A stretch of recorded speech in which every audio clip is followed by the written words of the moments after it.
मित्रों, आज हम चर्चा करेंगे कि बेरोजगारी से रोजगार की तरफ कैसे जाएं। मित्रों, 10th पास होने के पश्चात बहुत से ऐसे विद्यार्थी हैं जो कि ITI करते हैं।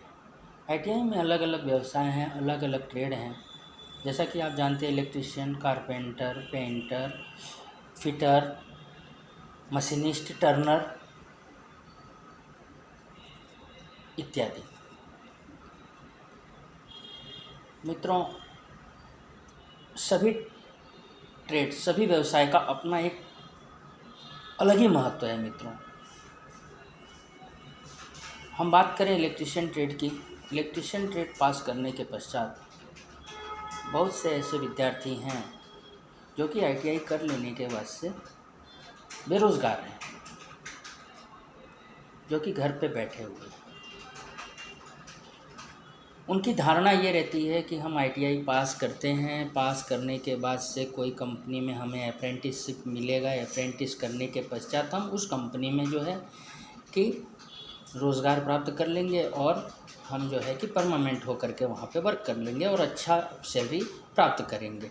ऐसा सोच करके वह ITI में एडमिशन लेते हैं। अध्ययनरत रह करके भी वह बहुत सारे प्रैक्टिकल सीखते हैं। मैं ऐसा मानता हूँ। अब ये तो उस संस्था के ऊपर और उनके अनुदेशक, उनके इंस्ट्रक्टर के ऊपर निर्भर है कि वह कैसा उन बच्चों से प्रैक्टिकल करवाते हैं, थियरिकल कैसा पढ़ाते हैं।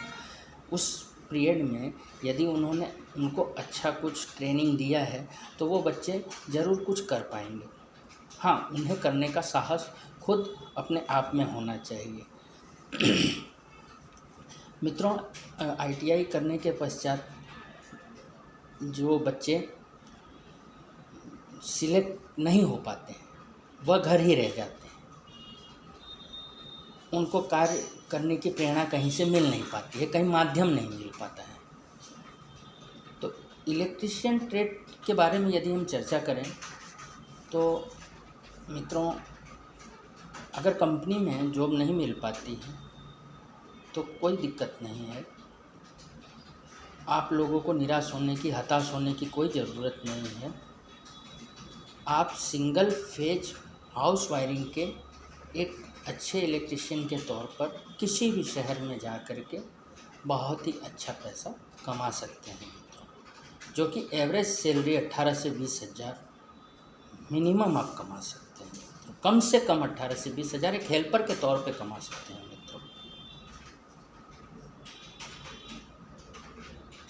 तो मित्रों, कहीं आपको ऐसा माध्यम मिले कि हम हाउस वायर की तरफ आकृष्ट हों,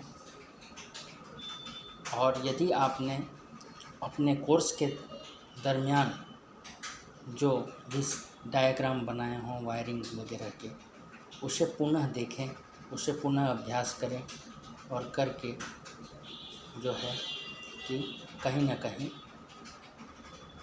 जाने का प्रयास करें। यदि आपको उसमें यदि रुचि नहीं है तो वाइंडर बनने का प्रयास करें। आजकल सबमर्सिबल पंप के बारे में जैसा कि मैं आपको बताना चाहूँगा, जैसा कि आप फैन का वाइंडिंग अपने अभ्यास के दरमियान किए हों या देखे हों, वो भी वाइंडर ही कहलाता है। और सबमर्सिबल पंप जो होता है उसकी ऊपर जो लगने वाला मोटर्स होता है उसमें भी उसी तरह की वाइंडिंग होती है। स्टार डेल्टा में होती है 3 फेज की मोटरों में। उससे कहीं भी किसी स्थान पे सीखने का आप प्रयास करें।